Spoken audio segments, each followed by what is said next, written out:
बिस्मिल्लाहिर्रहमानिर्रहीम। अस्सलाम वालेकुम। DNL स्टूडियो से मैं हूं हुसैन। सबसे पहले नजर डालते हैं अहम खबरों पर।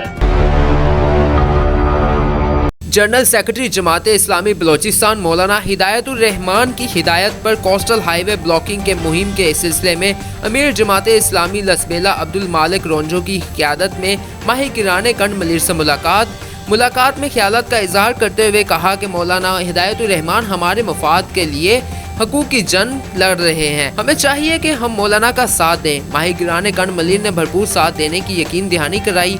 इस मौके पर इनके साथ जनरल सेक्रेटरी लसबेला मौलाना करामतुल्लाह, ज़िले यूथ नूर अली रोंजो, जबकि अहलियान कंड मलिर में बलोचिस्तान JI काजी नूर मोहम्मद, सदर JI रहनुमा अवामी पार्टी के मीर अब्दुल्ला डगरजई, सदर माहिरान कंड मलिर जान मोहम्मद डगरजई, अल्लाह बख्श डगरजई, भूतानी पैनल के सरकर्दा शख्सियत हाजी मोहम्मद अमीन साजदी, मल्ला गहूर जान डगरजई, अब्दुल हमीद साजदी, मीर इस्माइल डगरजई, वजीर डगरजई, अमानुल्लाह डगरजई और दीगर माहिरान मौजूद थे। रिपोर्ट मीर अली जान शाह, DNN न्यूज़ लसबेला।